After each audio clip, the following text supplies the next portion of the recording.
আলাইকুম। Hello viewers, আপনারা সবাই কেমন আছেন? আশা করি সবাই ভালো আছেন। তো সাত সকালে চলে আসলাম ছাদ বাগানে।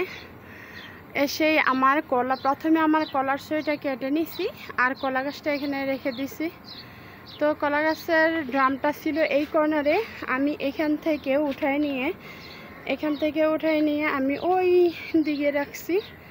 এই দেখুন আমার কলা গাছের ড্রামটা কোথায় গিয়ে অবস্থিত হয়েছে, এই দেখুন। তো এখানে আমি আজকে সকালবেলা অনেক ভোরে এসে ছাদের কিছু কাজ করে নিলাম। এখানে একটা বেড তৈরি করছি। এখানে আমি এই পাতাগুলো দিয়ে এই জায়গায় পচিয়ে তারপর একটা সার তৈরি করবো, পাতা সার। আর এই পাতাগুলো দিয়ে পাতাটির উপরে কিছু মাটি দিয়ে এখানে আমি ডাটা বিচি বুনে দিব। আর এখানে আমি কিছু ধনিয়ার বিচি রোপণ করব। তো ভাইয়ারা পুরা আজকে আমি খুব সকালবেলা এসে আমার যে সমস্ত কাজগুলো করছি, কাজ করতে করতে ক্লান্ত হয়ে গেছি, তারপরও কাজের মোট ছাড়িনি। আর আমার ছাদের পরিস্থিতি দেখেন কি অবস্থা। যেদিন ছাদের কাজ করব ওই দিন ছাদের অবস্থা 12টা বেজে যায়। তারপরে 12টা বাজলো, কাজ শেষে ছাদটা অনেক সুন্দর লাগে। তো আজকে আবার আরেকটু কাজ বাইরে গেছে। কাজ একদিক দিয়ে করলে আরেক দিক দিয়ে বাড়ে। যেমন ধরেন এই যে ড্রাগনের বালতিটা ফেটে গেছে, তাই আমি ড্রাগনের বালতিটা ভেঙে এই টপের ভিতরে দেবো। এটা আমার সিমেন্ট দিয়ে বানানো টপ, এটা অনেক শক্তপোক্ত আছে।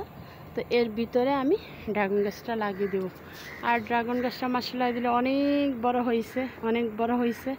এটা পুরোটা নামানো সম্ভব না, তাই আমি এখানের বালতিটা আগেরই ফাটা ছিল, বালতিটা ভেঙে আমি এই ড্রাগনের গাছটা অলরেডি এটার ভিতরে দিয়ে দিব।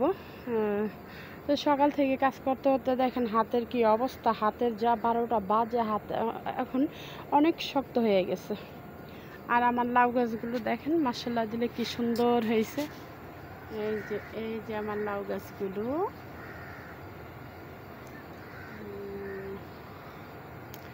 তবে এটাতে লাউ আসছে কিনা জানি না। আমার ওই চালের উপর যে লাউ গাছটা লাগিয়েছিলাম সেটার ভিতরে অলরেডি লাউ চলে এসেছে, ছোট ছোট অনেকগুলো লাউ ধরেছে। তো ভাইয়ারা পুরা এই দেখুন, এই যে আজকে আমি বড়ির ডালাটা কেটে ওইখানে দিয়ে দিছি, যাতে এর ভিতরে এই পাশের লাউ গাছটা বেয়ে যেতে পারে আর ওই গাছের লাউয়ের আগাগুলো যেতে বাইতে পারে। তো ওই লাউয়ের আগার ভিতরে ছোট ছোট লাউ দেখা যাচ্ছে। তো আপনারা দূর থেকে হয়তো দেখতে পারবেন না, কাছে নিলে হয়তো দেখা যাবে প্রতিটা আগার মধ্যে লাউ আছে। যেহেতু আমি এটা 3G কাটিং করে দিছি, তাই আমার লাউয়ের আগায় লাউ ধরছে, অনেকগুলো লাউ ধরছে। তো অনেক আনন্দই না লাগতেছে। ভাইয়ার আপুরা, আমার ছাদ বাগানের কাজ যেদিন আমি ধরবো সেদিন আমার অবস্থা 12টা বেজে যায়। এখানে আনারসের লাগিয়েছিলাম, মাশাআল্লাহ হয়েছে, তাজা হইতেছে।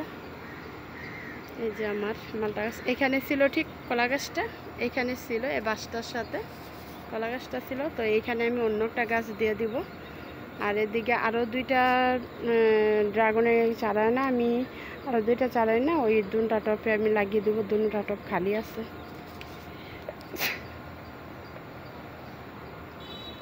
সবেদা গাছটা আমার অনেক ফুল আসছে, মাশাআল্লাহ দিলে অনেক সবেদা ধরতেছে। যতটা ফুল আসছে ফুলের গুটিগুলো সেট হইতেছে। এই যে মাশাআল্লাহ সেট হইতেছে। সেট হওয়াটা বুঝতে পারি কিভাবে সেট হয়। তো সেট হওয়ার কারণে আমার অনেক আনন্দ লাগতেছে। তো থাকলেই চলে, যদি জোরে পড়ে না যায়।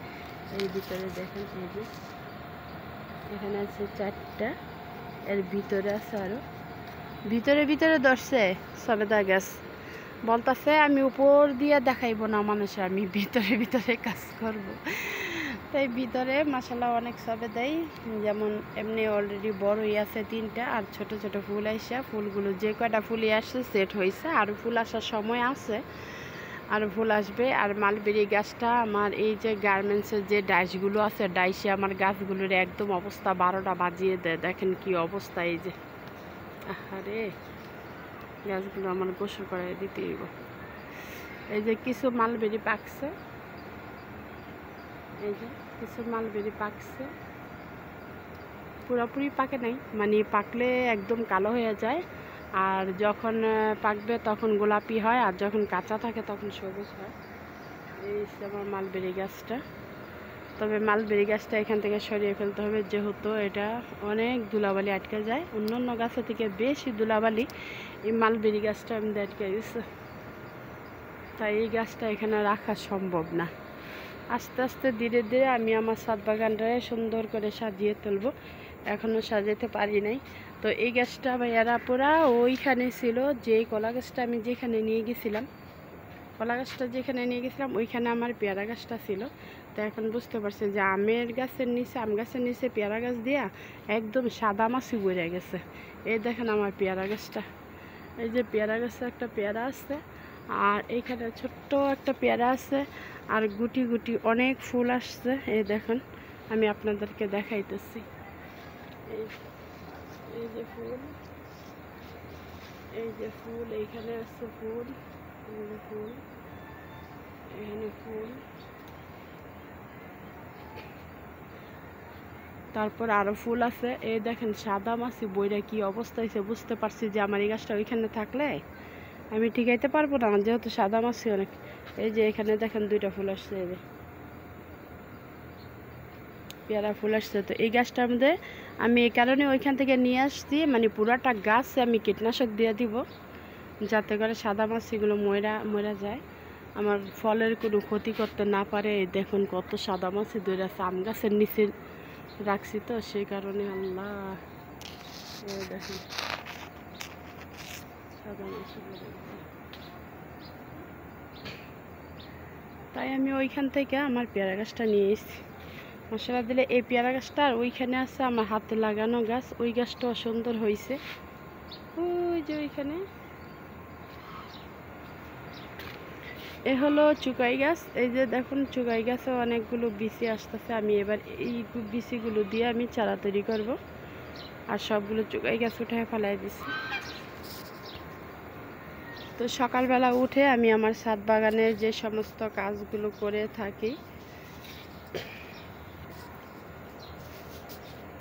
গাছের যত্ন না নিলে গাছের কি ফল পাওয়া যায়? কিছুতেই না।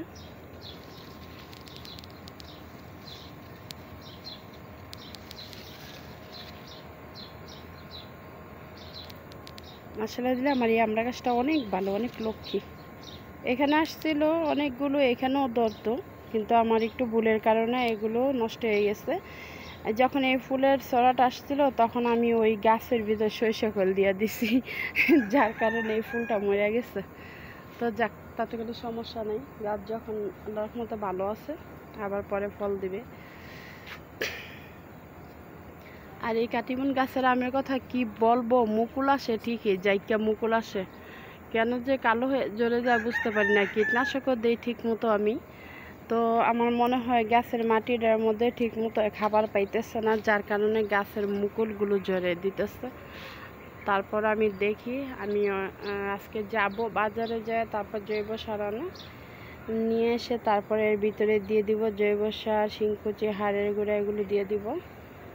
এবছর আম পাইলে পাই, না পেলে না পাই, কিন্তু এটা 12 মাসই আম ধরে, সমস্যা নেই। এবার মুকুল নষ্ট হয়েছে দেখে গেছে, আরও কত মুকুল আসবে, প্রতি মানে এক জ্বরে আরেক মুকুল আসে।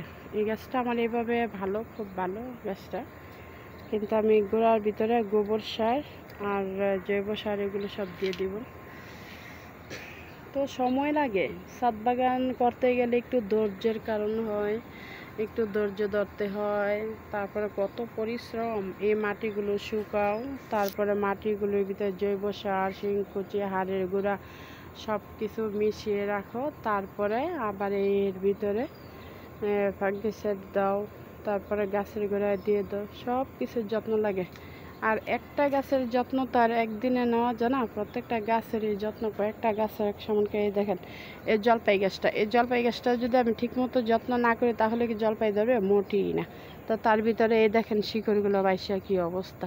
তো এর ভিতরে আমার জৈব সার, মাটি, গোবর সার, শিংকুচি, হাড়ের গুঁড়া, সুপার ফসফেট, তারপরে হিউমিক অ্যাসিড, মানে সবগুলো মিলিয়ে আমার আবার এটা এই পরিমাণে মাটি দিয়ে দিতে হবে, তাহলে আমি জলপাই আশা করতে পারবো। তা না হলে এটারই খাবার নাই, আমি এটা থেকে খাবো কি করে?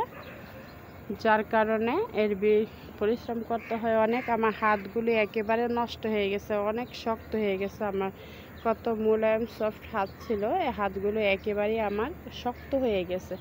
তবে সমস্যা নেই, আমি যখন আমার শখের জিনিসটা ছাদে রোপণ করছি, গাছ আমার অনেক শখ যে আমি গাছ লাগাইব।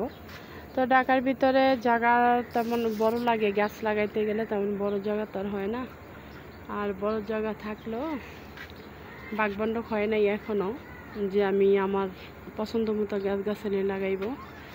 তো যার কারণে আমি আমার ছাদে গাছ রোপণ করা, এই দেখছেন এর ভিতরে এই যে ফুল আসছে, পেয়ারা গাছের ফুল আসছে মাশাআল্লাহ অনেকগুলো, খেয়াল করলে বোঝা যায় এর ভিতরে অনেকগুলো ফুল আসছে। কিন্তু সাদা মাছির কারণে আমার গাছটা একেবারে বাদ হয়ে যাব, যার কারণে আমি তাড়াতাড়ি করে নিয়ে আসছি। এখনও সময় আছে, আমি কীটনাশক দিলে সব চলে যাব। আর এর ভিতর থেকে আমি পরশুদিন এই দেখুন মোটা মোটা 2টা আখ কেটেছি। এই যে এখানে একটা আমার ভাসুরের ঘরে দিছি, আরেকটা আমরা সবাই একটু একটু করে কেটে খাইছি। তা আমার আপুরে দেওয়ার কথা ছিল, আপু তো আসে নাই, যার কারণে আপু পায় নাই। আপুরে না, তারপরে এখানে একটা আছে, ওইটা আমি পাঠাই দিব। এখানে একটা আছে, আরেকটা বড় আছে, এই বড়টা আমি আমার আপুরে দিয়ে দিব। আর এখানে একটা ছোট মোটা হয়ে উঠতেছে। আর পাশে এই যে বাড়াইটা বাসার বিড়াল আইসা দেখেন খামছে কামড়ে, কি অবস্থাই না করছে আমার এক গেন্ডার রাহেরে, দেখছে। এর ভিতরে একটু নেট দিয়ে বেড়া দিয়ে দিতে হবে, নেটে রাখা যাইব না।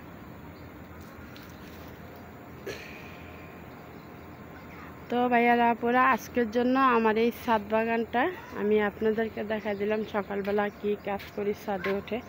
আর এই দেখুন আমার কলা গাছের কলা, এই যে কলা পেকেছে, এই যে পেকে গেছে কলা, দেখতে অনেক সুন্দর লাগে। পুরাটাই পাকাইতে চাইছিলাম, না পাকায় কাটবো না, কিন্তু এখন দেখতেছি যে না, আমার এই ড্রামটা এখান থেকে সরাইতে হবে, তাই আমি পুরাটাই কেটে ফেলাইছি। ঘরের ভিতরে রাখলে পাইকে যাবো, সমস্যা নেই, যেহেতু বাড়তি হয়েছে কলা। তো ভাইয়ারা আপুরা, আজকের জন্য আমি এখানেই রেখে দিলাম। ওকে, আল্লাহ হাফেজ।